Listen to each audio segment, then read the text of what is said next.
This is so funny. So I heard this out and I want to address this quickly. Does your blood group affect the kind of food you eat? Imagine because of your blood group, you're not supposed to take bread. Hey! Or gobe. Hey! Because of your blood group, you're not supposed to eat some foods. So today in this video, we want to know whether it is really important that because of your blood group, you're not supposed to eat or avoid some foods, or eat and avoid some foods. So stay with me even as we break this down for you to understand whether it is internet myth or it's actually scientific backed with data. So let's dive into it.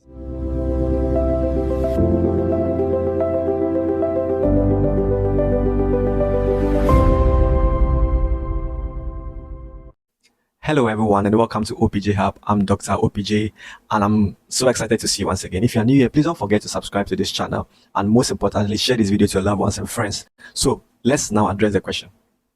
People believe that if your blood group this, don't eat this. If your blood group that, don't eat that. So my question is simple. Do you know your blood group? Yes or no? You know, right? If you don't know, one of the things you need to know is your blood group. So now let's understand what blood group is all about. The blood group is actually a way we use to identify blood based on what we call the red blood cells. Now, the red blood cells are certain cells in the body that helps carry oxygen in the blood to all parts of the body. Do you get it? Excellent. So now these red blood cells has a certain kind of ID card on them. And this ID card will identify this blood from any other blood that comes around. So there are four. We have blood group A. That means that the red blood cells of that person has what?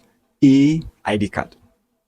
Blood group B means that the red blood cells of the person has B ID card. Blood group AB means all the red blood cells of the person has what? ID card of what? A and B. Blood group O means that all the red blood cells of the person does not have any of the antigen A and B. Do you get it? So the red blood cells has a certain antigen, which are A, B, AB, and O. Now, why this blood grouping is very important is that it helps us, one, to be able to transfuse blood to people when they need it. Okay, so when someone is blood group O and you go and give he or she, let's say blood group, a different blood group A, you give the person blood group B, there will be a body reaction that will fight against the foreign blood you are giving to the person, and that can cause the person's life. Do you understand? So the body now sees that particular blood as enemies. So the soldiers in the person's blood will now start fighting the enemy. So that, you see, that's why it is. But then the question is, how does that affect the kind of food we eat? Apparently, or as it stands, there's no scientific data that backs or support the idea that if you're blood group A, don't eat meat. If you're blood group B, avoid X. If you're blood group AB, do this, do that. It's not true. It's not true. There's no data that shows. However, what is more important is, one, all of us, regardless of our blood group, should eat balanced diet. Balanced diet is very important. And take note, you are not supposed to eat a lot of protein foods, a lot unnecessary protein food. Rather, you should replace it with what? Fresh fruits and vegetables, which are also needed. They give the body with vitamins. It helps the body to have easy digestion and a whole lot. Drink a lot of water.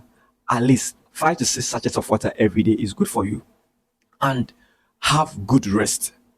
Sleeping for 7 to 9 hours is also very, very good for you, and exercising. So these are the most important things that we need to talk about regardless of your blood group, because it helps you stay healthier and live longer. Not that if your blood group this and that, avoid this and that. Please do get it. However, there are certain foods some people having certain conditions are not supposed to eat, like diabetes, hypertensive, people who have allergies. All there are some certain foods they are not supposed to eat, especially allergies. Probably I may take groundnuts and I'm fine, but someone who is allergic to groundnuts may take groundnuts and he will have his allergic reaction. That doesn't mean that groundnuts is not good for me. The person may be blood group A, I may be blood group A. I will take groundnut and nothing will happen to me. She will take groundnut and something will happen to her. Does not mean that all blood group A should not take groundnut. Do you get it? So I hope you have learned something today. Your blood group does not affect you in any way. Until then, don't forget to share this video to your loved ones and friends. See you in the next episode. Bye.